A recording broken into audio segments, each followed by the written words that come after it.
I am live. Okay, so I'm starting 5 minutes early. That's okay. The world will keep turning. Let's jump over and take a quick recap look. Admittedly, I wasted a bit of time this morning blabbing about various things, both psycho, emotional, and esoteric. So I probably, in my 3-hour session, only got 2 hours of work done, but we did finish this shot, and we got this shot well underway. So that's what we're going to do, is finish it up, and that's that. So my first step this evening is to pull this up, and I guess for now we might as well just move it over here out of the way. And as you guys can hear, Zuko has already started acting silly, but that's okay. We're going to let that go. Okay, so let's fill that. Oops, we're in freehand mode. We need to be in normal mode. And okay, this, I guess we will grab, I would say, that color. Let's fill that. Okay, that did. Let me see here. I guess the garment actually needs a slightly darker tone, so we'll come back to that. This is the flatting, so we can reuse that item. So I guess what we want to do here is probably sample that color. Okay, that's interesting. So why? I think we're seeing a little bit of an optical illusion right here. Because this color is not, I don't think it's this color, is it? No, it's not. I'm right. It's actually this color. It's amazing how your eyes can trick you. But yeah, the question here becomes, why are we leaking into from the headdress? I don't really see where the leak is. So that's a little vexing, isn't it? Look at that. That's definitely a little vexing. Let's check this, by the way. Pull out here so we make sure. So somewhere, this is quite a trip. Somewhere along this line,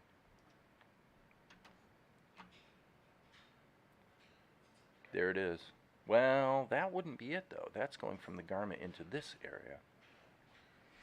So I am, right there. Right there. I'll bet you that's it. Let's find out. Yep, that was it. Okay, cool. So, well, that's one of the problems with using a relatively un-anti-aliased. Oh, hey, Ross. Okay, I'll check my email after I live stream tonight. Okay, so we're going to have to add another color, and that's just going to be a slightly even darker version. I'm not going to actually use the shadows for this. I'm just going to use an alternate color, which of course we can then change procedurally. And then, yeah, we're going to use a standard shadow layer too. So let's add another color, and let's sample the little diadem thingy dingy. And Chizyapo says, if I remember, their grayscale function helps finding openings in line work. Haven't used it before though. Yes, there is. Yes, you're right. I think for me that's Shift F. What is it? Is it Shift F? I guess it's not Shift F. What the heck? I can't remember my own hotkey here, unfortunately. That's crazy. It's in the view fill check. And the thing about it is that that actually will not help in this case. To be fair, using fill check for a test render so that you can see, because if it wasn't completely a closed shape, then it would not all be grayed out like that. But for the problem I was just having, that actually doesn't help because the leak is internal to the shape of the, to the character's total outline. So it wouldn't have helped anyway. So no big deal though. Okay, so there's that. We're going to need this color to fill in that. We're going to need another color for his eyes, obviously. We'll just zoom in with the brush, and let me see here. I guess in this case we'll have to kind of just do it the old hard way. The careful way. Okay, and then of course we can always darken that. So all we've got to do is get him colored, and then get the shadow layer on there, and then do the lip sync, and then the shot will be done. So this is the shadow layer, which I can just use the B key to essentially kind of match what I did before.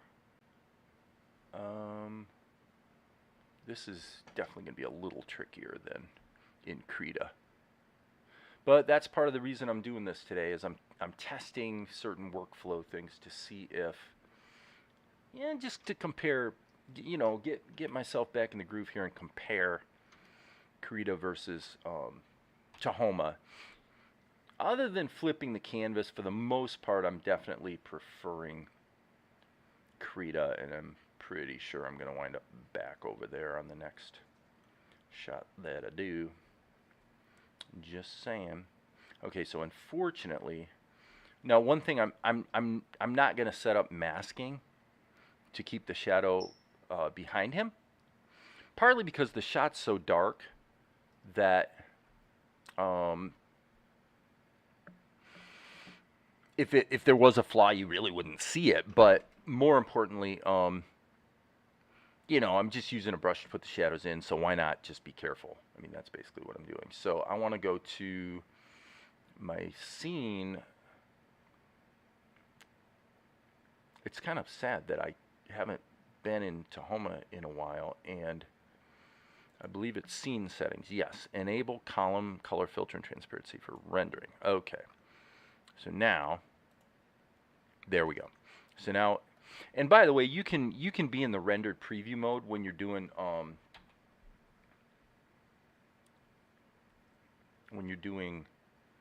shadows, so you can see that it's still really easy to see what you're doing as far as drawing the lines goes. So you just have that little bit of a hiccup there right after you draw it, while it recalculates the render, So this should basically be all in shadow. Okay, so I'm just basically kind of matching the other shot, and then we'll move on from there. So yeah, we probably need to have a little bit of a shadow action under here. Okay, cool. Well, that's about it. Okay, so yeah, I don't know what the hotkey was on that. For me, I guess it's Shift Control F. So if you want to do the fill check, you go. For me, I set up the hotkey Shift Control F, and it looks to me like it actually. Oh, I see. I'm in preview mode. Sorry about that. Okay. That is not going into. Oh, I see. It's the wrong layer. So yeah, fill check mode. It's quite useful, actually. I mean, broadly speaking, it's pretty darn useful. But having said that, I don't actually use it that often, if the truth be known. Okay, so now let's hit the C key. Oh boy. I'm going to clean this up. Yeah, this is another example of something that would be stupidly easy in Krita compared to this. But that's all right. I mean, I said I was up for this, right? So, but I'm just going to get rid of these nodes. There's a strong case to be made for just using like a polyline tool or something. If you're going to use vectors, just draw everything. You could practically do it with a mouse. so that you wind up with very simple shapes without all these extra nodes that really just don't help. So if that doesn't make sense, I guess feel free to make a comment in the chat. Okay, so now, right, I changed my flat color to this, so that's all right. Let me look at the rendered version of this. Basically, that looks pretty good, with the caveat that a couple things. One is, let me see what this looks like.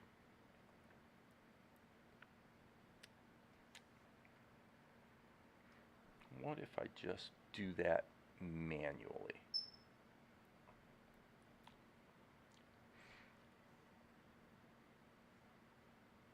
I'm just going to smack this in here and see how it feels. Obviously, we could use the, what's it called? The backlight effect. I've certainly done it plenty of times. But for this shot, actually, yeah, I think I'm going to undo that and use the... Okay, so for those who don't know what I'm talking about, I'm going to hit F3, which is going to pop up the schematic. And what we want is the effects schematic. And then what we're going to do here, we should probably name we'll name this Vespar. Okay. And then F3, what we're going to do is we're going to add the light body highlight effect. Okay. So I'm going to move this up to another screen now, so I don't have it blocking the screen. And when we go into render mode, we'll see what the defaults look like for that. So the defaults aren't horrible, but now what we're going to do is dial it in. Okay, so the body highlight effect is quite useful. But you got to dial in your offsets. So number one, the offset X, let's change this to 10. And let's change it to 8. Okay. So the fact that it's a little different than the prior shot doesn't matter. I mean, that's no big deal. The Y, let's do 8 as well. Yes, that's probably pretty good. Now, I have to say,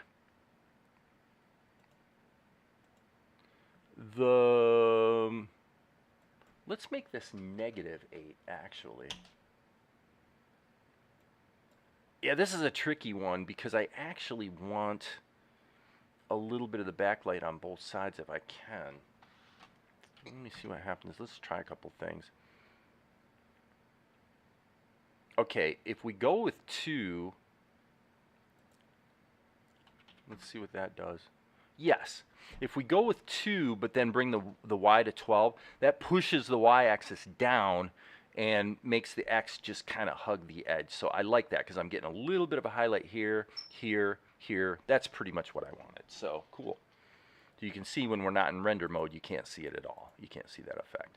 But now it's catching a little bit of a glint on the pendant, so it's basically doing its job quite nicely. So we can kill that. The only caveat being that, let me see here, G key, I want to sample that color, and I want to go in here and let's turn that off. Boom, take it out of preview mode so that I can see what I'm doing. I'm going to make my brush a little more aggressive so that I can basically just paint over this little. I'm not going to put that in there. That's just going to give me a bunch of extra work to do for all my other frames for no good reason. So with that, we can kill our color key. We don't need it in there. And by the way, another thing to keep in mind is we're going to want to put in the silhouette of old soldier. Okay? So let's do it this way. I'm going to hit the G key, which for me samples the palette, and that selects this color. So now I'm going to go through and just start filling these one by one, and that should be that, and actually not that. Sorry. Right, this is just the hat, and then the garment's the other color. Okay, fine. So now what we want to do is go through and do all the hats. And hopefully we won't spring a leak, but we might. Okay, got that done. The hat is done. Okay, flesh tone. G key to sample the palette so that we're grabbing the right color. And sometimes I duplicate the body highlight so I can get it. Yes, exactly. I thought about doing that, but in this case, just catching the edge and getting it to hit both sides by using the y-axis turned out to be a pretty good solution, actually. So I'm not complaining. Okay. Boom, boom. Boom, boom. Boom, boom. And we'll just manually deal with the eyes when we get to it. Now, I have to say, this is pretty awful. So I'm going to go in and tweak this right now. I'm going to hit the eraser, and I'm going to take it out of selective mode, and I'm going to actually just trim this off. The way I did his thumb looks stupid. And frankly, when he holds it up, we really don't have to see his thumb. His thumb's basically back here behind anyway. So, fill tool. Might as well do that while we're here. Let's back up. Back up. Okay, so we got all that done. His garment's actually already the right color. So we just need to get the little shadow areas in here. And then his eyes, and then I think we're ready to deal with lip sync, I would say. Well, shadows too, obviously. Okay, so yeah, he's looking pretty good. One other thing I would like to do, though, is, yes, I would like to soften the ink a bit. So, something like that, just a little bit lighter. Okay. Now,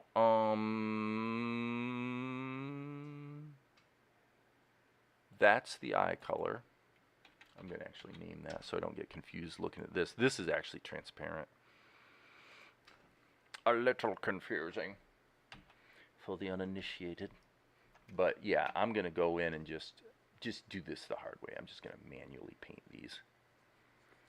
Sometimes it's good to do this just to get back to the basics of just manually painting, and sort of some of the tedious stuff is how I get my bearings these days, actually, in a way.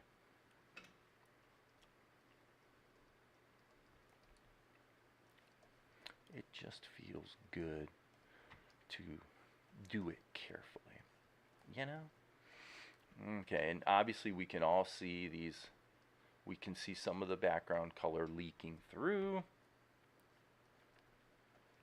Ultimately, I don't actually think that's going to matter.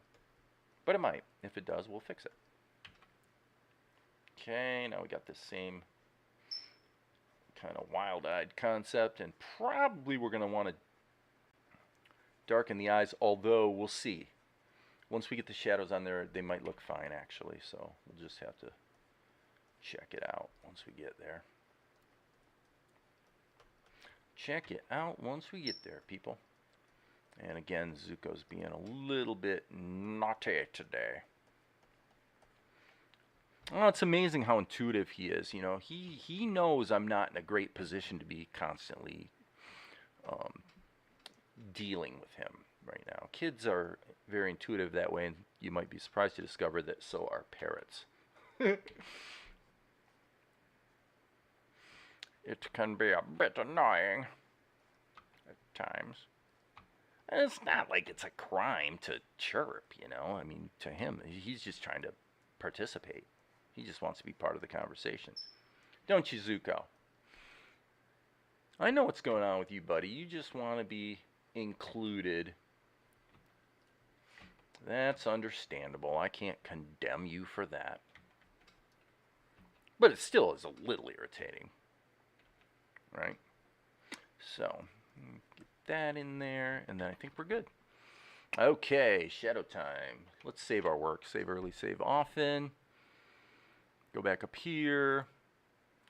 And now, unfortunately, we have to do this totally the hard way. So the thing I want to look at is what I did here.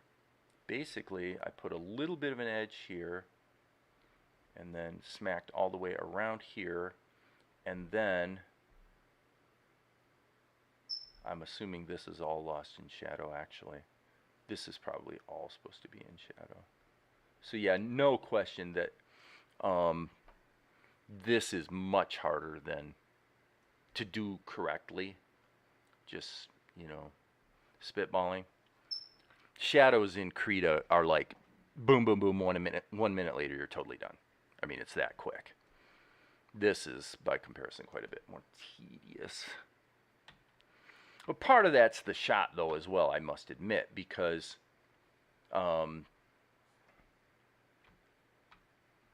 yeah, see, this is all supposed to be in shadow. 100% lost in shadow.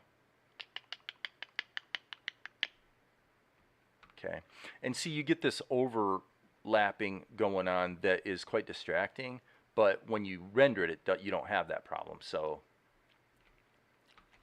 anyway, and it looks like I forgot to color the pendant on this frame. So let's go here, grab this color, fill that, and let me see if there's any. I guess that was it. So okay, cool. Okay, B key, and then we're just going to keep going back so that we don't sort of lose track of where our shadows are supposed to be. And on we go. So now what I'm going to do is I'm going to pull back a little bit on this edge. And I'm going to start building this up a little bit more carefully. Okay, so yeah, it looks like this is going to be, well, this is actually pretty straightforward, isn't it? We really might as well just go like this.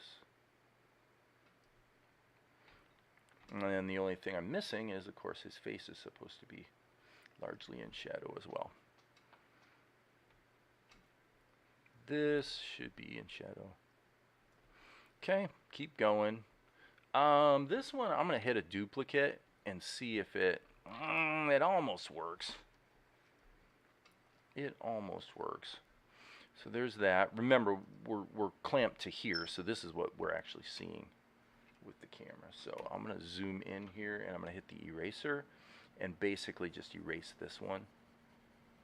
Okay, and see, that's the problem with erasing vectors. This is where the vectors in, yeah, so the whole thing's just, we might as well select all and delete. Because if you catch one little, you can't take a bite out of a vector shape, is what it amounts to, which is really kind of too bad. It'd be nice if you could, but you can't. So there it is.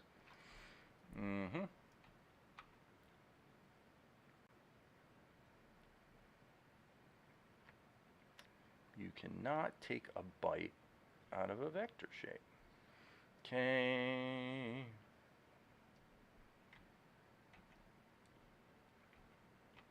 Okay.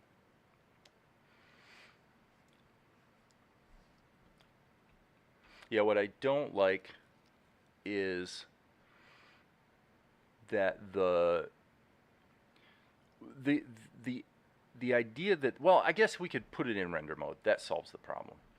I was going to say that this building up of transparency or opacity here actually makes no sense, because if that was baked into the color, it would make sense, because if you have a semi-transparent color and you keep piling copies of it over top of each other, then you would expect the opacity to build up.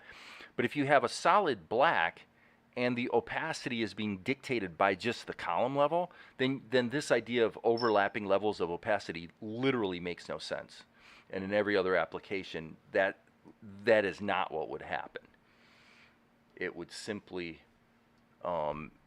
be a solid color. But if we're in preview mode like this, then it shows correctly. So there is that to consider. We can always do it that way. The only cost being that we have this little blink every time we paint something. So not the end of the world. Let's go here. And I would say we're going to have to just keep going. Let's just keep doing it the hard way. I'm just going to kind of slap a big shape around there. And then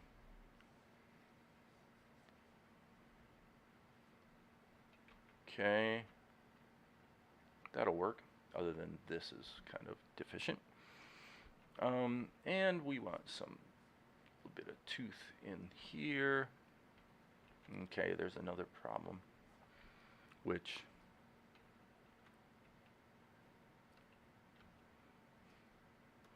to be fair,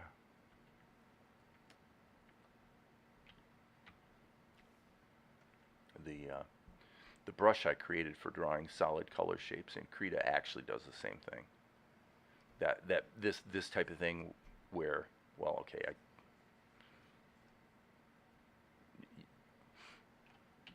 okay, it figures I can't come up with a good example of it right now on the fly. Okay, I guess we'll skip that. Okay, we gotta get all this. Whoops. Yeah, the problem is these little sillinesses like that, this building up of opacity, stuff like that is really powerfully distracting. Like, to me, creatively, it's the kind of thing that makes you go, okay, I'm just not going to use this program any more than I absolutely have to, because it's so it's just like mega distracting. You can't just color and have it build up like you would expect, which is kind of silly, but there it is again. You know, it is what it is. So here we're gonna kind of wrap some shadow shapes around here. And the problem is, the reason that's a problem is because for me, if it's sufficiently aggravating, it tends to make me want to I'm real likely to start getting chimpy on my work, start taking shortcuts because I'm just trying to get it over with, kind of thing. I know that sounds ridiculous, but it's true. That is the truth.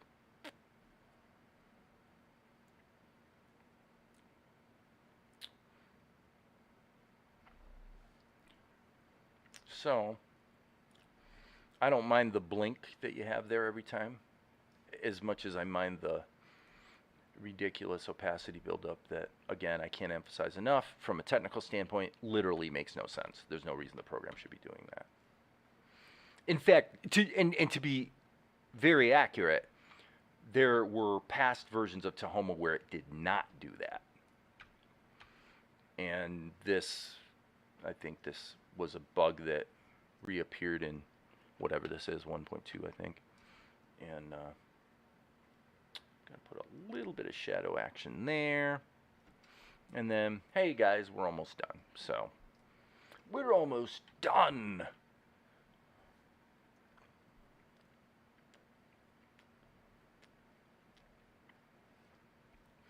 We're almost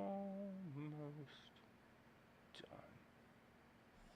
Okay, let's go ahead and smack that up there. Okay. All right, now that suffered from a little bit too much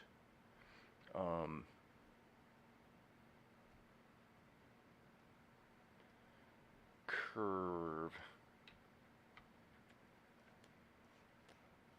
Well, there's actually another thing that's a little risky about what I'm doing here with the filled shapes. If you click your mouse on the screen in Tahoma when you're using a filled vector shape, the whole program will blow up and just die. You have to drag your mouse so that you are actually drawing a shape that can then be understood by Tahoma as being a shape that you're trying to fill. If you don't do that, copious testing revealed that Tahoma will just, it's a poof. like the program just gone. Do you plan to release the full EP or webisode? Well, I mean, I kind of covered that yesterday. At this point, I'm not sure. I'm not sure. I explained this a few days ago. Um, I have a film with my film distributor that does reasonably well in terms of quarterly or monthly royalties. Okay? I have another film that I placed with them partly specifically because I wanted to test their promotional acumen. In other words, the movie that's doing well is a movie that any fool distributor would do well with because it's a chick flick horse movie that has a ready built audience. So the other movie is a little more of a quirky niche film, and I wanted to see what would happen. How are they going to do in terms of, are they really going to promote it at all, or are they going to just throw it at the wall? And if it sticks like the other movie, great, everybody's making money. And if it doesn't, well, too bad, you won't make any money. Well, guess what happened? 6 months later, the royalty picture on that film is, it's not horrible, but it's pretty lackluster, right? It's pretty weak. Which is unfortunate because the film is a film that has proven time and time again to be a crowd pleaser, where if people, it's just one of those quirky little movies that if you just watch it, you're kind of glad you did, kind of thing, And so that shook my confidence a little bit because I see Salt and Light as something that's probably going to require, it's something I need to have a conversation with them about. But Salt and Light's going to require a little bit of a promotional effort, I believe. And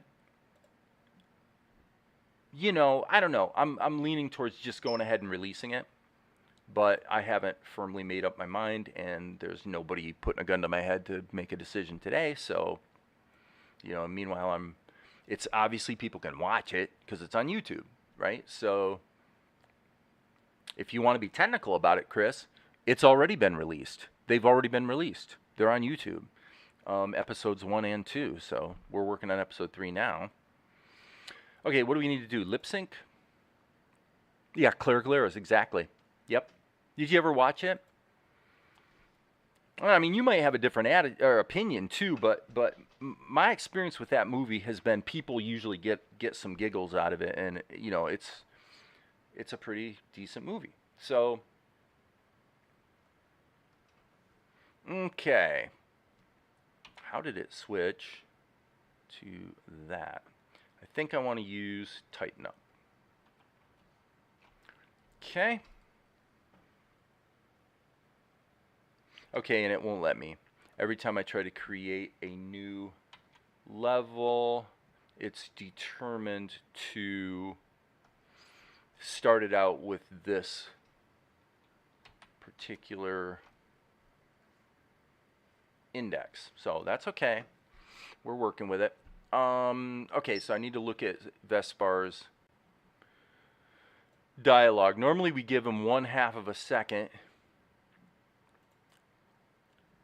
So he says, morning.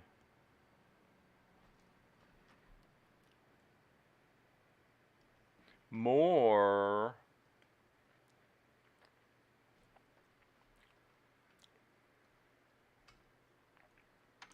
And now what I'm going to do is I'm just going to, I should turn on the skins for this just so I can see.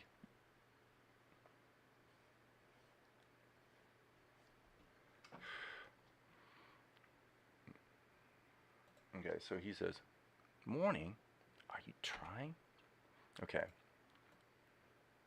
So try would be this move here. So this would be oo, R. Okay, so that's where we want to be. Frame 14, okay. That may not make sense to you guys, I'm not sure. But, okay, really, Tahoma? You're not going to let me grab that and drag it up? Okay. Well, fine. We'll do it your way and delete the...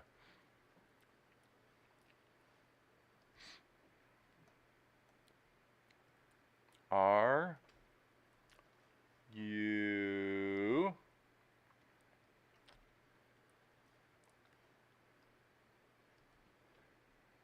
try? He's saying trying to let her escape. Okay.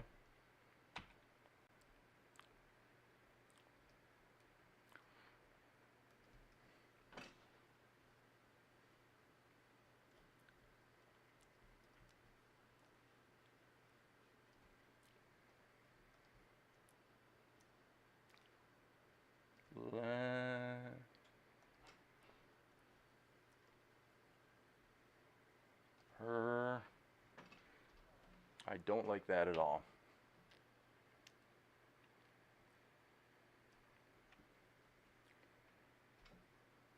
I'm going to redo that. Actually, I think the key would be to redo this one. Let her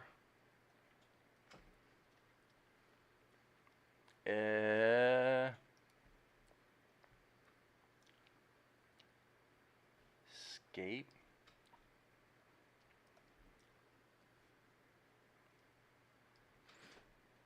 Okay. And then, okay, so let's take a look. Are you trying to let her escape? Oh, he says, seriously, darn it, rat. Seriously, are you trying to let her escape? I guess the word seriously fits in there. Okay, so we have a serious problem. In that, this is 2 shots in one, and the break between the two is not long enough.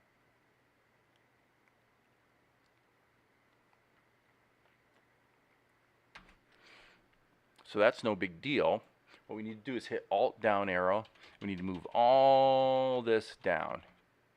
Probably about that far. Actually, probably farther than that. So he says, let her escape. Okay, I guess he does shift his weight. So I guess he starts talking here. That's fine. So we'll do that.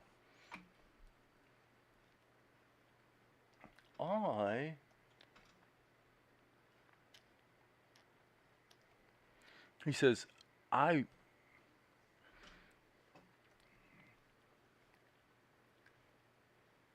I mean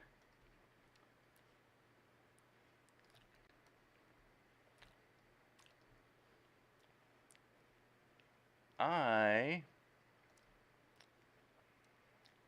even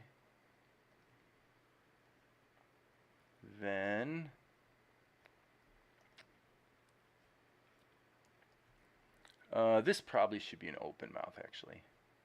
Managed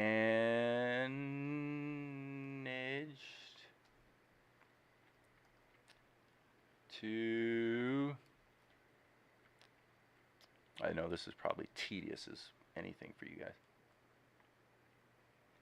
Find this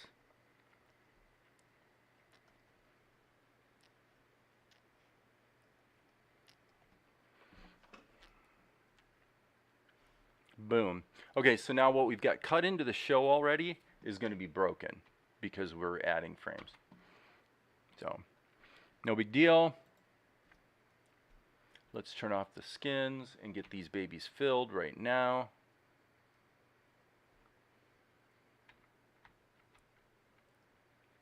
Okay, and I'm going to use freehand so that I can actually lasso these. It's going to fill it a lot cleaner. Oops, that one I'm going to have the teeth.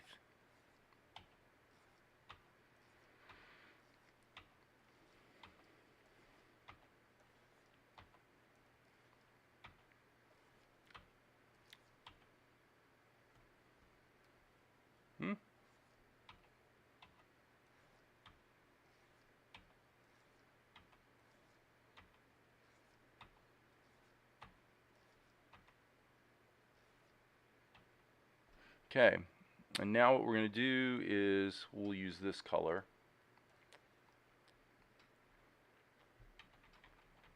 And then we'll tweak it after the fact. Okay, there's that. So then we'll go here and then we'll just turn it down until it feels about right. That's good. The blackish color should probably be actually semi-transparent. And why is it not showing up transparent? Oh, it's the wrong color, that's why. So just tone it down a little bit. Let's see how things look rendered. Pretty good, people. Pretty good. Pretty good. Okay, let's go ahead and spank this baby out and pop it back into the show and see what we've got. So Control Shift R. Anything going up on the chat now? I know I haven't been paying much attention. Hey, Maria. Cats. Pretty warm over there. So yeah. Yep, Ross. Clears. That's the one, and it definitely is not doing as well as it should, in my opinion. Now, you can grouse all day, of course, about distribution, but and I don't know. You know, we need to have a conversation. Maybe they'll kind of sell me on staying the course. I guess it depends on how bad they want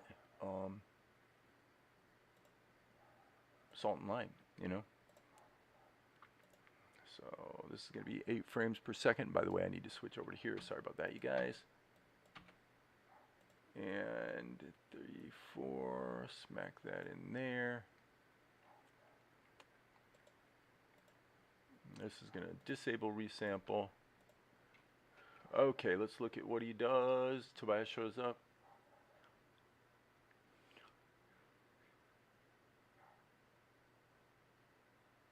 Yeah, see, look at that. That looks awesome. Escape, and then we've got a break in here, and then it's going to cut to Tobias, and then we'll come back to this. So looking at the dialogue, what he actually says here is, "Morning.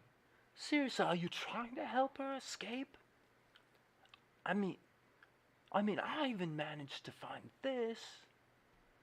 Okay, so obviously that I didn't do the last part of the dialogue that great, but basically, you know what? It looks pretty good.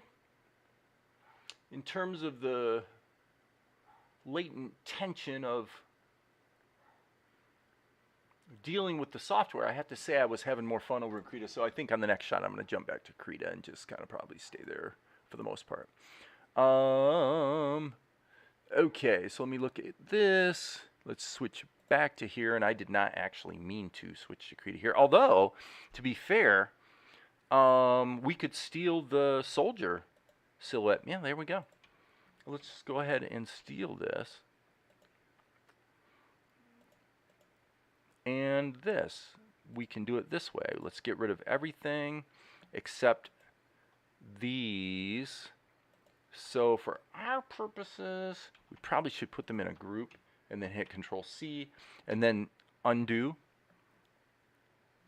so that when we jump over to Homo, what should happen is we should get the silhouette with all the foliage baked right into it. Let's see what happens. Yeah, there you go. Nice. So this should be extended all the way down here.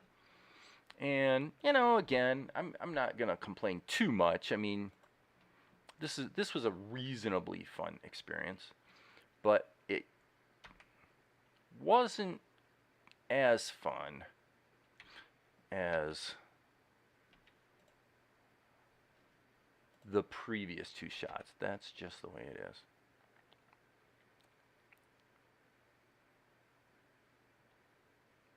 But I do like the look of it. The look is consistent. The shots do match quite nicely.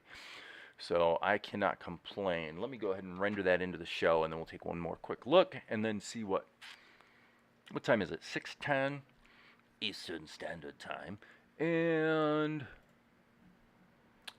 kind of see what's maybe on the agenda.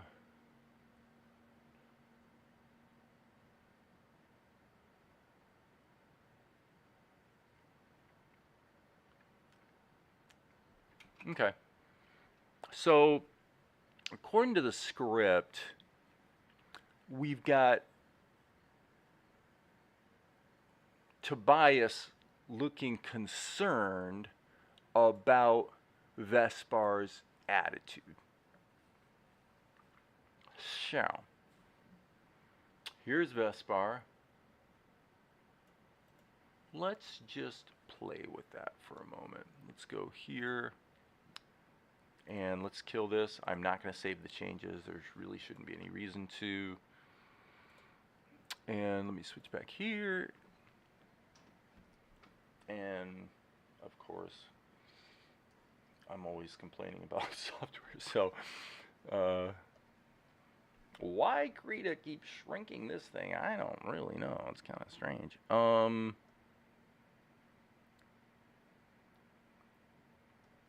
Yeah, that's my layout. So, if I ever booger up my layout, I can fix it quickly. So that's kind of good. All right. Let's just see what we might want to do. I think I'll put this here as the preview here so I can refer to it efficiently.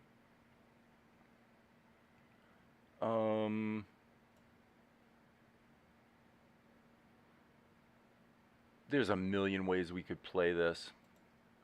So let's just say what we know for sure is that we want a closer shot on Tobias. So we've got the beard and we've got the hair.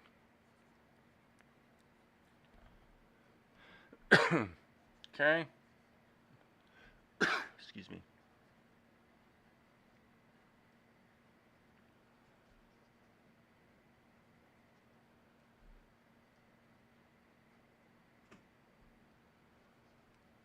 I'm looking at my other shot for a reference here.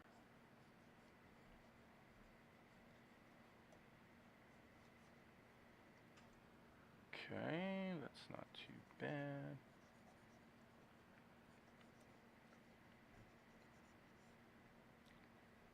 This might be a bit extreme. Choo choo choo choo.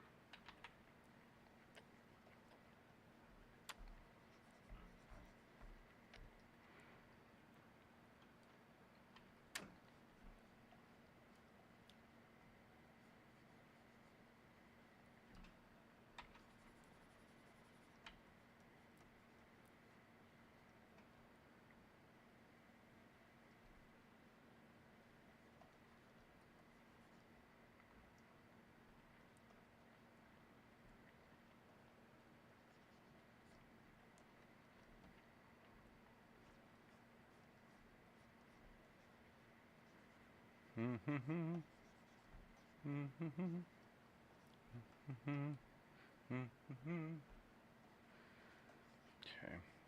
that's not too bad.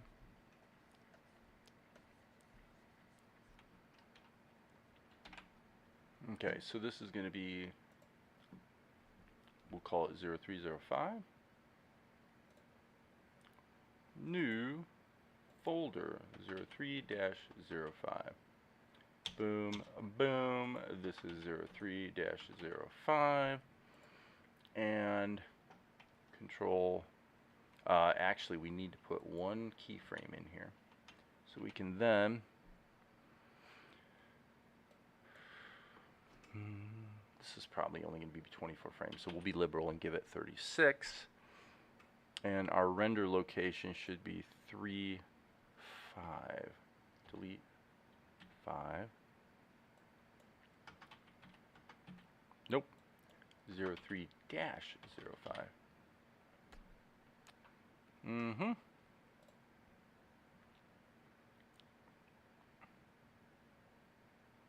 Okay, that was fast. I wonder if that actually rendered.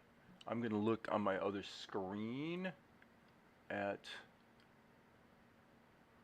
Salt and Light. Be patient with me, friends. I must look on my other screen for the... Okay, forget that. Okay, really? Oh, I see what just happened. Wow. Sorry guys. I accidentally, as you can see here, I accidentally invoked a hotkey. that in my image viewer program um, prompted Krita to be launched to edit the image, which makes no sense at all. So just hang on. Salt and light, scenes, and I really need to create a shortcut to the episode 3 folder. That's for sure. So I'm looking at the render. Oh, it did. It worked. It did. It rendered 35 frames. So boy, that was quick. That was freakishly quick. And so we have a second instance of Krita that's trying to launch, but it's showing me the on the other screen. It's showing me the splash screen, and it's not actually launching. So I'm not quite sure what to think about that, because the second instance of Krita never actually ran. So that's a little weird. Okay, back to work. Tobias's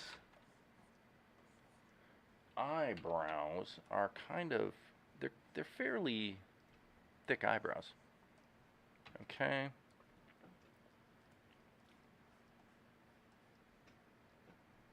Something like that. And now we'll pull out a bit.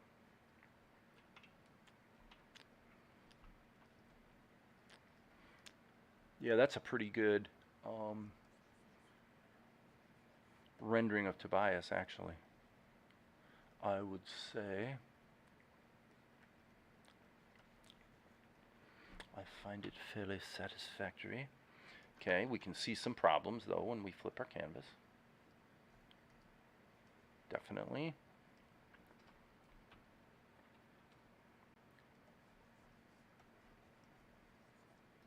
This is a drawing that probably could have been done using symmetry here in Krita, this thing right here, and then tilt it after the drawing was done, but I didn't frankly think of it. So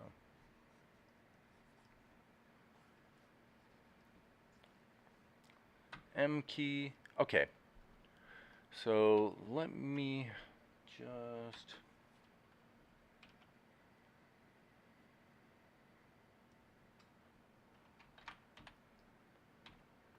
okay, that's pretty good. So now the question becomes, well, we're going to give him a half a second, and then what are we going to do with him?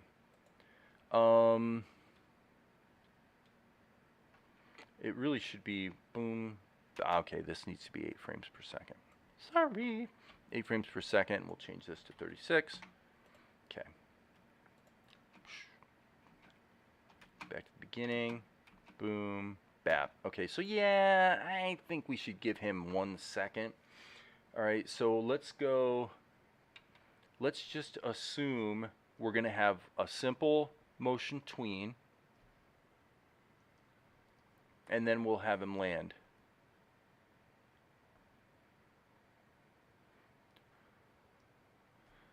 Okay, so just a little shift in weight, and now the question becomes, well, what are we going to do with his expression during that time? What I'm going to do is I'm actually going to go liquefy here on his eyebrows. Okay, so I'm going to do liquefy, a nice big brush,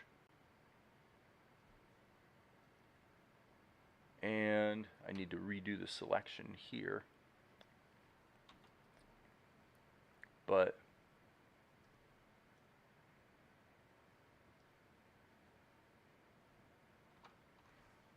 something like that.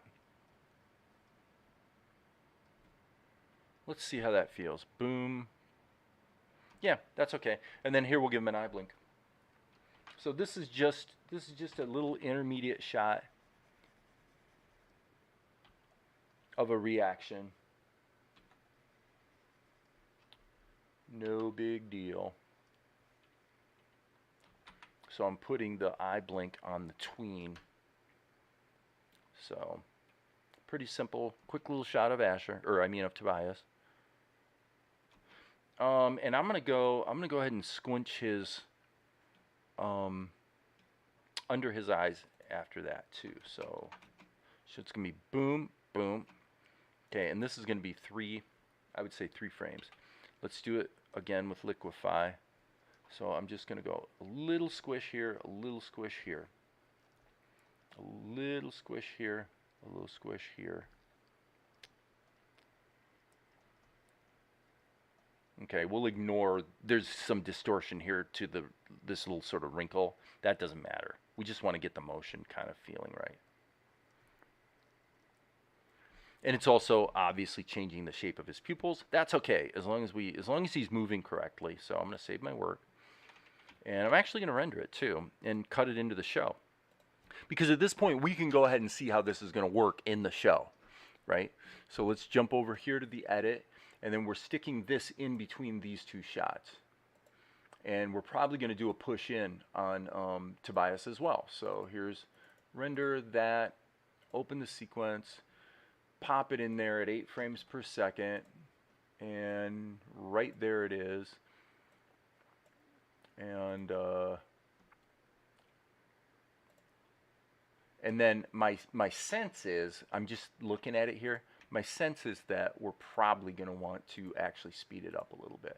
So rather than edit it, I'm actually going to just speed it up to like, probably it's going to come out to about 10 frames per second instead of 8. That doesn't matter. You're trying to make it impossible to find her or whatever he says. Now that's too fast. That's actually too fast. I am rethinking that idea.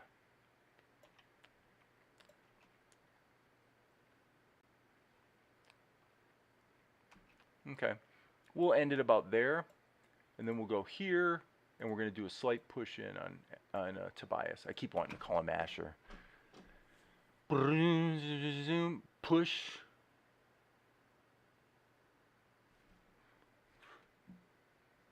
Okay, so here, since Vespar's kind of ramping things up, I'm going to give him a small push too, and then we'll jump over here and start slightly in and end even a little bit more in. Now actually, let me think about this.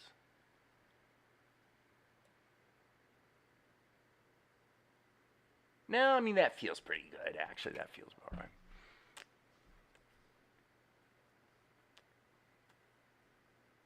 Yeah, it's real subtle, just a tiny push. And then that lasts way too long. So speeding it up did not look good, but it really needs to be shorter.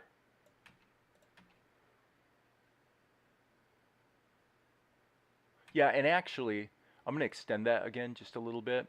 And I think I'm going to hit Control L so that the auto rippling turns on. Yeah, that's helpful. Okay, so this starts too late as well.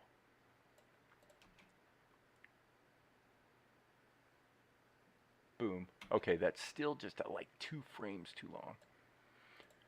So blah, blah, blah, blah. Boom.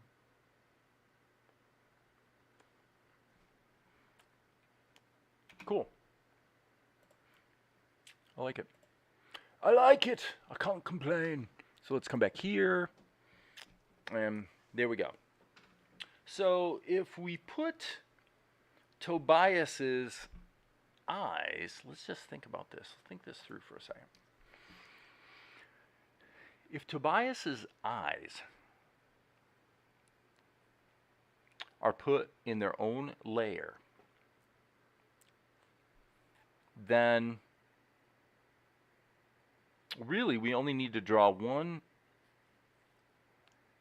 instance of his body.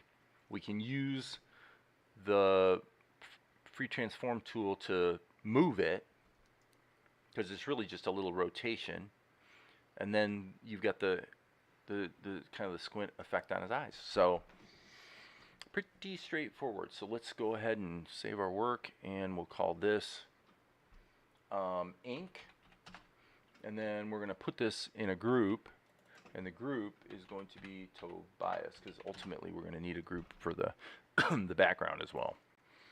So this really shouldn't be called background. This should be called, we'll call it PT for pencil test. And there's no reason that can't also be in the group, by the way. All right. So now this is a little annoying. There we go. Had to unmaximize and remaximize Krita. Okay, B key. Have we got the right brush? I think we do. So on my other screen, which is going to pop up here in my preview, I want to be looking at that. So he can sort of serve as a reference. Okay, I'm going to actually bring down that hairline edge just a tiny bit. Okay, so we want to definitely nail this because we're going to be using this through the whole shot.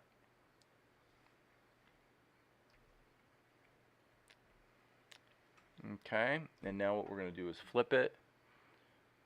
I mean, this is a little out of balance, but I mean, gosh, somebody's hair. It's not like it wouldn't be a little out of balance, right? That's probably okay.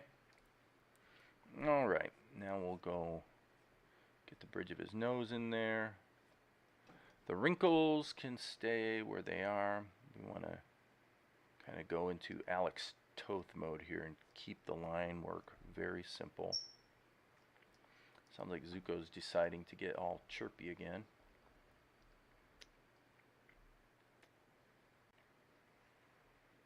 Okay, so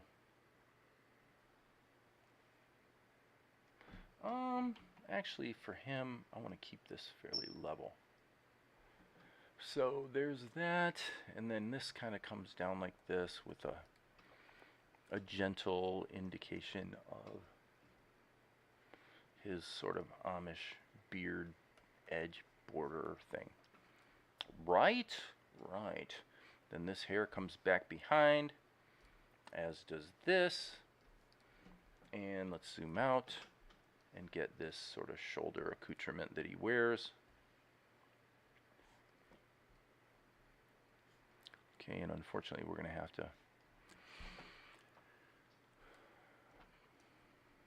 we can't just crop that out because we would see a bit of his shoulder there. Okay, and as noted, we'll just call this eyes. And interestingly enough, we're going to put his pupils in this layer.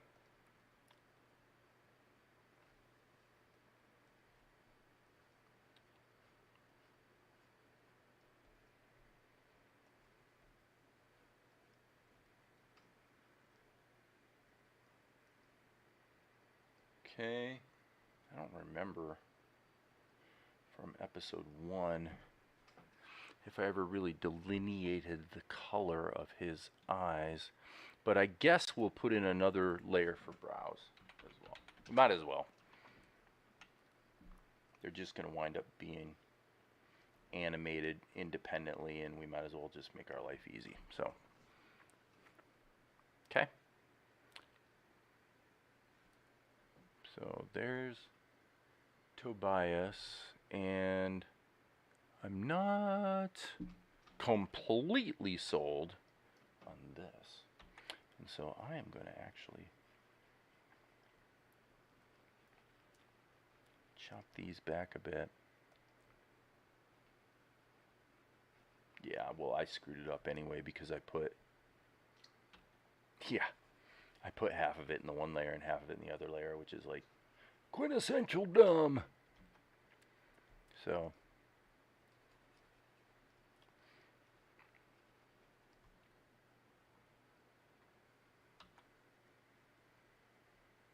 but yeah, with Tobias, I'm kind of seeing a little bit of eye color. Yes, this captures his personality better. Yes, definitely. We definitely want to color his eyes. Okay, so that's fine. We'll put that in the ink layer. And each of these should have a keyframe. So key, key, and key. Okay. So now, if we look at the pencil test, which should be pinned, now what we want to do is actually move this pencil test out of the group. And the reason is because now what we're going to do is we're going to rotate the whole thing. Now hold on a second. This is stupid to rotate it now. If we might as well color it first, actually. Shouldn't we? So yeah, we should color it first. So let's pull this off and grab a, okay, Control V. All right, and now what I'm going to do here is I'm actually going to hit the G key and the E key, and we're literally going to erase everything except Tobias, so that we can then move that over there and just sample him for color, right? Okay, so let's do color, CLR, and we're going to go fill tool, boom, boom, boom, boom, boom, boom. Oh, come on. Seriously? There's a leak in there? Yeah, there sure is. Look at that. Dave, Dave, Dave, you silly, silly goose. Okay, there's that and there's that. Okay, so now we need to obviously fix this border so that we can get a closed, clean fill.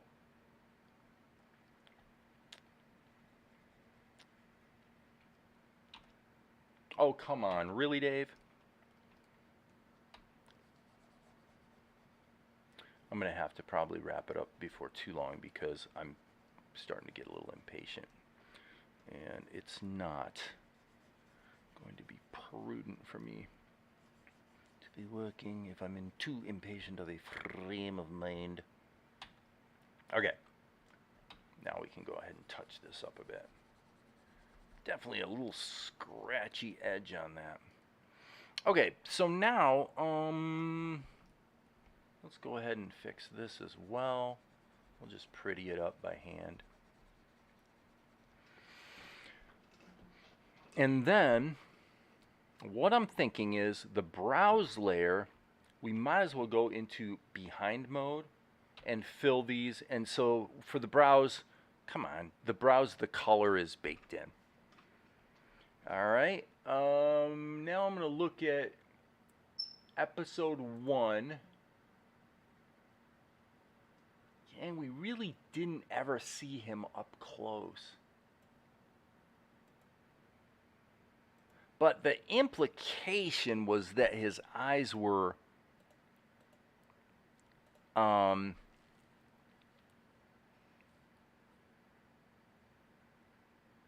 that his eyes were blue. So I'm going to say I'm going to give him steel blue eyes. This is the first time we've really explicitly dealt with Tobias's eyes. So, a couple quick tweaks here. This is one of those cases where I may be kind of ostensibly saving myself some work, but actually, creating more work. And I'm just not sure yet. But of course, it is always going to be my prerogative to go ahead and bake these layers together if I want to, right? So let's go ahead and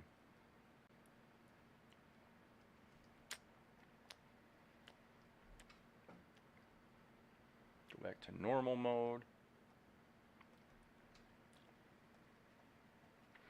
And then I am actually going to put a specular in his eyes. The thing about Tobias is he's a kindly, he's kind of a caretaker for Vespar. So we want to make sure we're conveying that his, that's just the vibe for this guy, is he's a kind of guy. Okay, and then in the eyes, again, I think I'm going to regret putting everything in separate layers, but that's okay for now. We're just going to keep forging ahead. We'll make it work. Okay, so in the eyes layer, let's just actually solo these and go into behind mode so that we can pretty aggressively color those babies in. And we don't have to worry about accidentally covering up something that we already drew and want to keep. Okay, so now we just find the leaks. And now I'm going to go into normal mode so I can actually correct a couple things. Okay. Now, think. We don't need the color key anymore, so let's turn that off. The background is probably going to be swiped from 0303.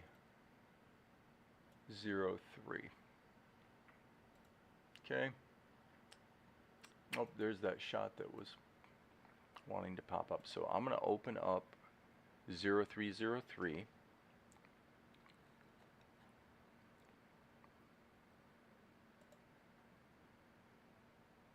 Okay.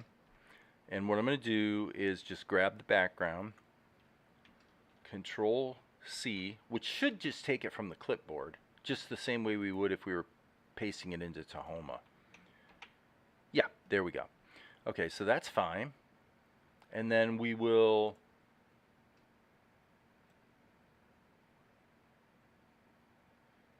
notably, as you can see, I actually messed this up by putting the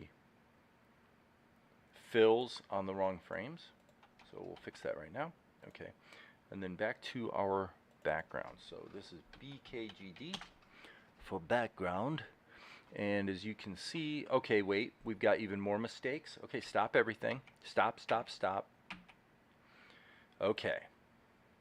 Eyes, drag them to here. Brows, drag them to here. Why those didn't drag properly a moment ago, I'm not sure, but that's okay.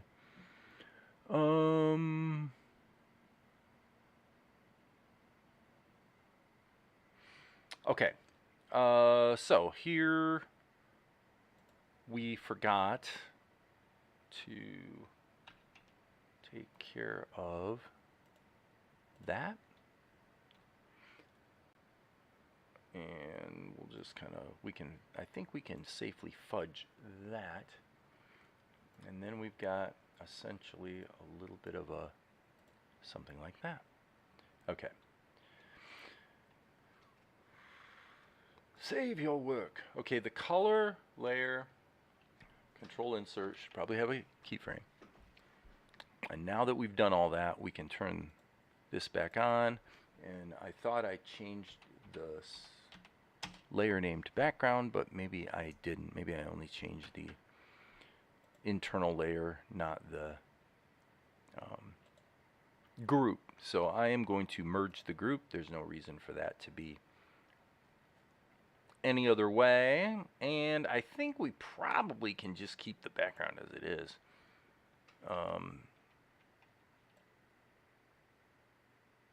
Yeah, I would say let's push it in a little bit and bring it down, just to make it a little different. And then probably, because this is a close-up, let's do a Gaussian blur. Not too much, but yeah, 2 iterations of a 5-pixel Gaussian blur wouldn't be too horrible. Shadows, SHD. Okay, now we're gonna go grab this brush, black, and we're just gonna paint ourselves some shadows, guys. Yeah, usually about 15%. Looks pretty good, although we're going to have 2 iterations of shadows on this. You'll see why shortly.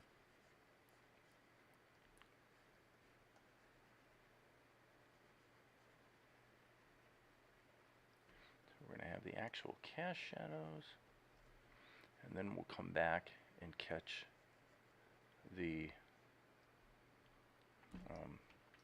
overall shadow situation.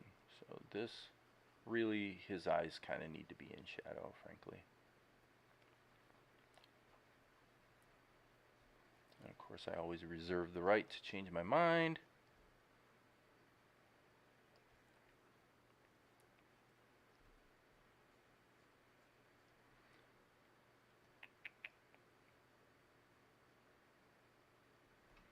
Okay, that's not too shabby.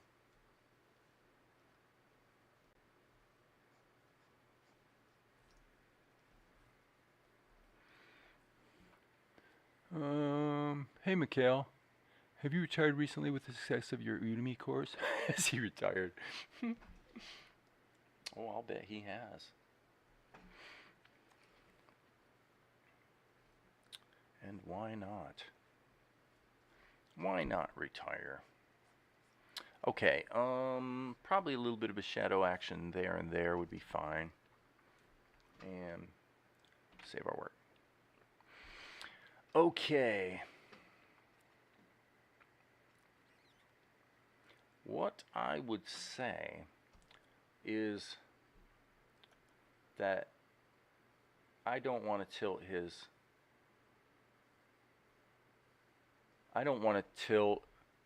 his body, because it was just a simple tilt, and so I'm gonna skip that for now. I'm gonna just get these other keyframes in there.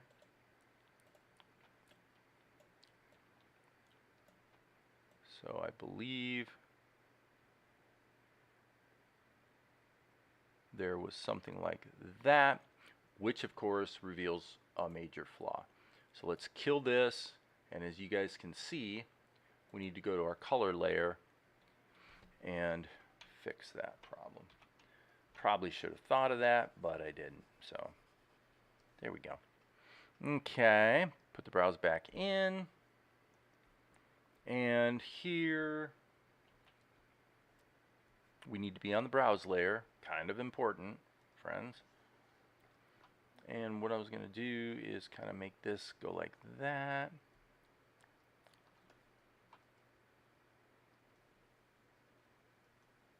Something like that. Seemed to feel about right to me. Okay. And I'm actually going to say,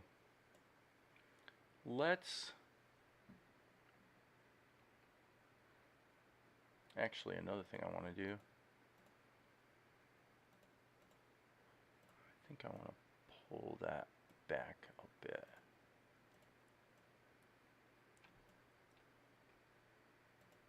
There it's probably okay, but we wouldn't be committing any crime if we stretched it a bit. Okay, so now what we're going to do is get the little squinty thing in there. Now what's interesting about this is actually to do this correctly, we really should put the brows completely outside of this group. And with that, we can put in a keyframe here, and then I am going to actually make a couple adjustments just on the shadow layer, consistent with what we're doing on the brows. Whoops, okay, that was bad. We're going to have to tuck it down here a little bit. And just want a little bit of movement. Okay, and then here we're going to stretch that up a little bit, and we're going to stretch this down a little bit. Okay, might as well be somewhat thorough about it.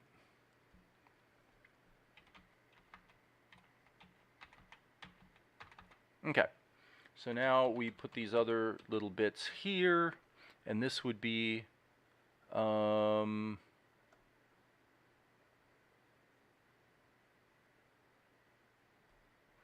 the eyes.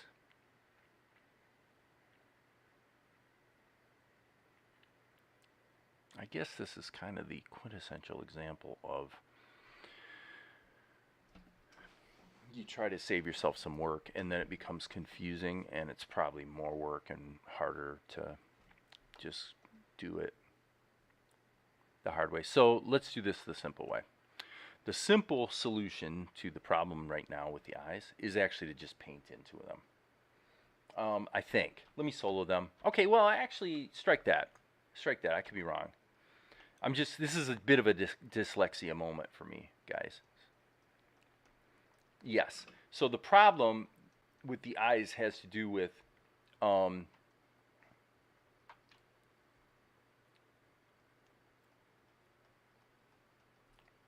just fixing the color on the underlying, his head. So, but I'm having to kind of zip in here pretty tight in order to not introduce too much distortion to the roundness of his irises. I hope that makes sense.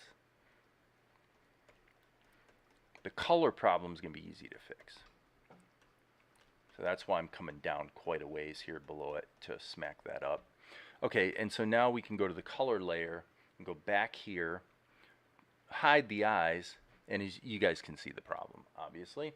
So I'm just going to hit the G key, sample the flesh tone, and just go like this. Now those, oh, I see, in the ink layer. Right.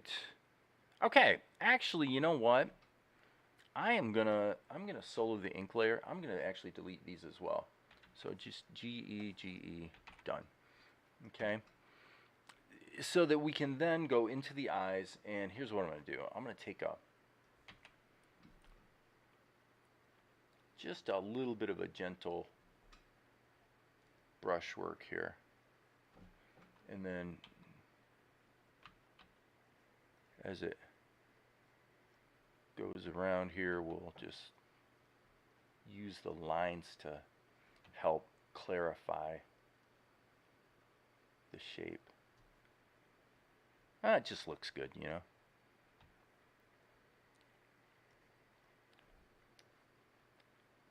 It looks good. Turn the shadows back on. And now I'm going to grab the shadows and go back to the G key and just fix some of this. I got some messiness here that's really just being careless there, Jack. Let's not be careless. Let's be careful. Okay. Now, two more things. First of all, can we put the brows back in the group? Yes. Can we put the brows actually below the shadow layer? Probably can, since we made the adjustment on the shadows. So now what we need is SHD2, and I definitely need to save my work, by the way. Save. Okay, so shadow 2 is going to be interesting. This is going to be, and these should both be alpha lock, but I'm going to put the G key here, and I'm literally going to just do it like this. Boom. Okay, and now we're going to ease this in. Something like that feels about right. Now, the only thing is, the ink work is still a little bit dark. So we're going to do the same thing we did on the soldiers yesterday. Okay? I don't mind that his eyes are a little darker in this case. That's fine. Not that that's not fixable, because it is. So we'll call this a filter. No, we won't call it a filter mask. There is no other keyframes, so there we go. We just changed the ink, and that's that. So save that. Let's see how it feels. Broom. Ooh, I like it. I like it a lot. Did we need to clarify? I think so. Let me go to the eyes layer. So one last thing I think I want to do.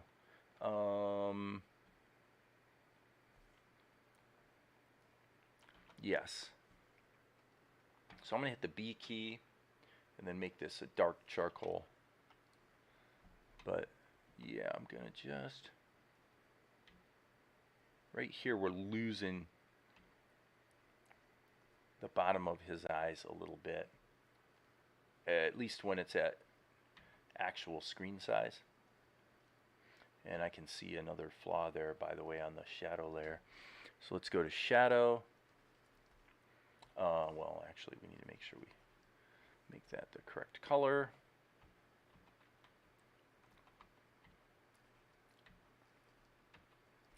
Cool. I gotta say, I'm really coming to enjoy the detail work. I used to lament it because I was always trying to go fast, but I'm really enjoying it more these days. So I think something like that's going to look pretty good. Let's save our work, render it, pop it in the show, and see what we've got. Okay? Boom. That cool. What's cool? Darren. Oh, you're talking to Darren. Got it. The course has gone really well, but not well enough for retirement. It was never going to. I'm still working full time and will be for some time, which is why I don't have as much time for videos and streams as I'd like. Yep, that's cool. Well, and that's why I don't really knock myself out trying to monetize my YouTube channel, because honestly, you gotta be seriously committed to really working it if you're gonna make it into a standalone job. If I really needed to, just in the same sense that of course Darren is, works his normal day job.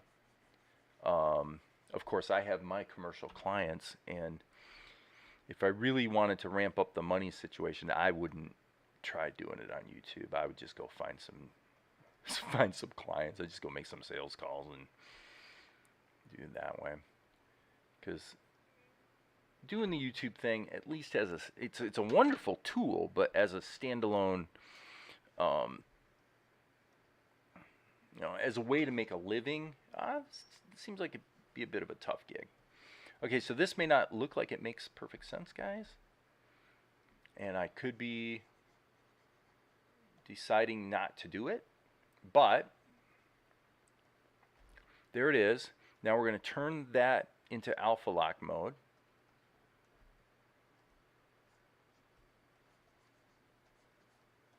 Okay. And then kind of makes him pop, doesn't it?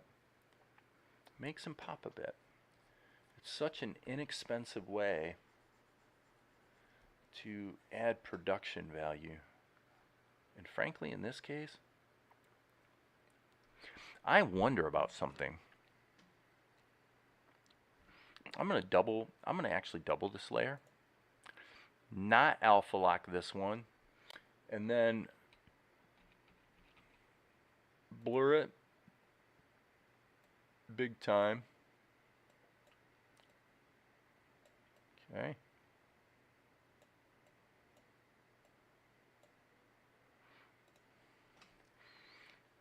Pop out my airbrush.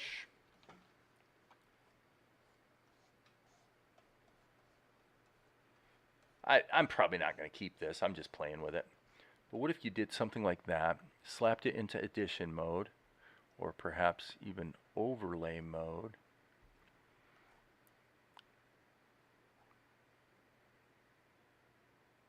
Just a little bit actually doesn't look too bad.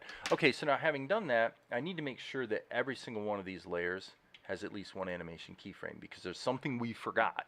Well, I didn't really forget, but what we're going to do now is we're going to actually just use a transform mask. And what we're going to do is we're going to go to here, put in one keyframe. Okay. And then what we're going to do is hit the A key. We're going to set the center right down here.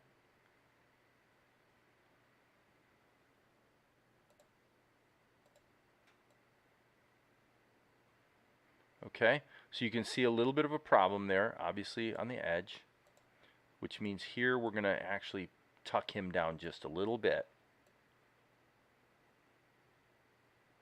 Okay, I don't like the way that shadow animated right there. What's going on with that? Why is that shadow animating? Okay, I see what happened. Okay, let's turn the transform mask back off. You never want to paint into layers that are being affected by a transform mask. Never, never, never. Okay, so now what we're going to do here is we're going to cheat in order to make this work. So what I'm going to do is in the shadow layer, I'm going to take this bit of shadow that I know I like, Control C, and then I'm going to go to this frame, and I'm going to go Control Shift V, Control Shift V on those two, both of those two frames, so that I know that the shadow is not going to change. Now wait a minute, it did change again, so I got to do it yet again here. What I don't understand is, why do we have a keyframe there? I don't think we need that one there. I'm pretty sure we don't. Nope, we don't. We're good. Okay, save our work, and now we turn our transform mask back on, and that gives us that little tiny shift in body weight, and we can render it, and we're done. The only thing I would say maybe we want to look at here,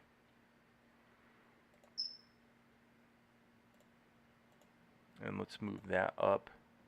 Come on now, transform mask. Okay, this layer, I'm going to fill this with black, and I'm going to alpha lock it. Okay, so now when we unsolo that layer, because I think there's a kind of a good chance that the overall shading of Tobias needs to come down a little bit. I like the contrast, but I don't feel like it's really sitting in the mix quite the way I want it. And another thing I want to try is, let's see what happens if we actually pump the blue on that. Just a little bit. See that? See what that does? Just a little bit there on the blue. Gosh, guys, I'm feeling like this is a pretty good looking shot. Is our transform mask on? Let's turn our transform mask back on. Save our work, and I think we are done. Boom. We'll find out here in half a second when we see what it looks like in the show. So we'll go back to here and basically just kind of review the, well, in the last 3 days, geez, 24 seconds? Oh my gosh, I've done 24 seconds. That is insane. I've done 24 seconds of animation just this week. Wow. That is hilarious. Okay. Tobias comes in. Vespar starts ranting. This is the shot that we did in Tahoma. Little reaction from Tobias. Cuts back to him, and he's ranting at the guy. Okay, dudes, gang, girls, guys, I like what I see. I have to say, I am enjoying the way episode 3 is shaping up so far. I really am. Now, a couple things we need to do, though. Back here, we need to go back to Tahoma, so let's go back to Krita and just save our work and say forget it. We're done. Okay? Thanks, Maria. That's very kind. Okay, but there's 2 things missing here. One is this shot in the schematic needs to have a Gaussian blur on the BKGD. I forgot about that. So this needs to have a blur. It doesn't have to be a Gaussian blur, it just needs a blur. Okay, so I'm going to move the schematic up out of the way and see how this looks. Whoa, that's way too much. Okay, I had a feeling that might happen. So let's go with about, gosh, 18. That seems extreme to me. Let's do 12. 12 looks pretty good. What happens if we only do 8? 8 looks perfect. Let's go with 8. Okay, the other thing is we forgot to animate the string. So that's okay. We're going to go over here, just add a new layer, take it out of this mode, and when his hand goes up, we need to boom, boom. Right there, we need to hit the B key and boop. And we're actually just going to go. I'm actually going to flow this out of his hands like that.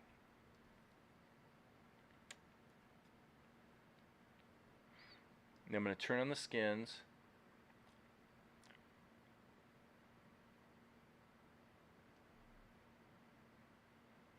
We'll just see how I do here. Totally winging it.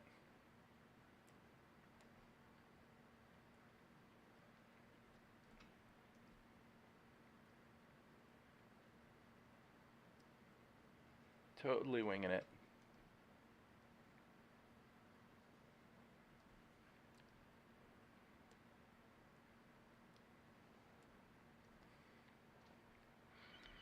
Totally winging it. Now, does it make it any easier to see if we actually make it something like this as opposed to dark like this? Maybe. Maybe. Let's just pop it into the show and see what we get, because I have no idea if I got the timing on that right.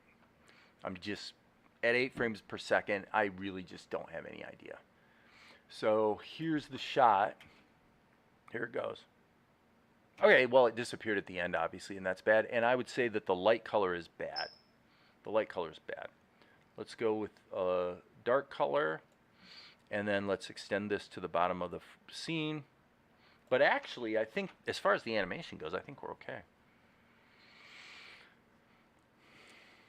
Let's find out. Here we go. We'll just kind of, hello. Let's put it in, hit the Q key. Okay, does anybody have any objections to that? I'm kind of feeling like it's probably fine. That was pretty easy, wasn't it? Okay, so anybody want to complain about the animation on the string? One could argue it's a little bit slow motion. But I don't know, man. I'm just going to say I'm looking at all this stuff and really just feeling like I am enjoying the process, man. I am enjoying the process. I'm liking the way things are looking.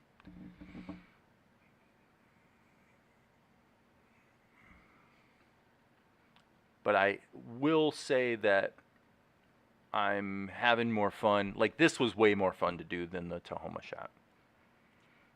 So I'm going to probably be staying in Krita more.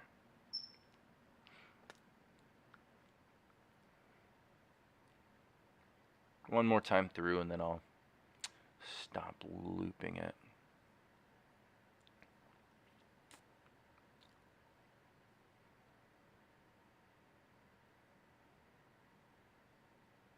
I like it. Dang, I really like it. Now, the one thing I would say on the Krita side of things is, wrong shot there, Jack.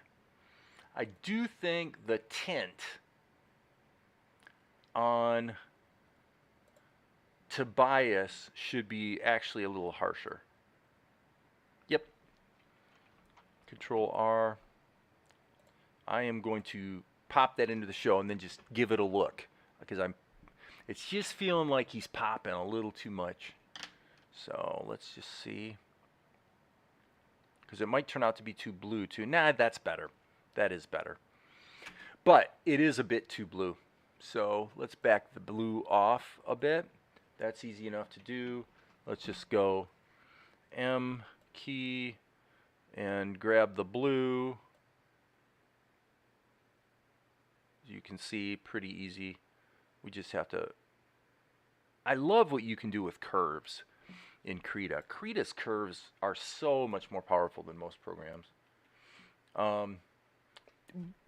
But to be fair, there is one thing you can complain about with the curves, is it doesn't have a nice histogram like GIMP does, where you can sample your image and see where you're at in the histogram so you know exactly what to correct. That would be an amazing addition to Krita, frankly. Yeah, that feels good. That sits in the mix. Okay, that's it. I'm done. My work here is done. What did we do? We're at 25 seconds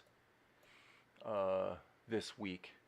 30 seconds a week really isn't good enough, but I guess it's good enough for what you can do in probably 3 to 4 hours. So I'll turn this obnoxious preview off, and so hey, work happy. All right.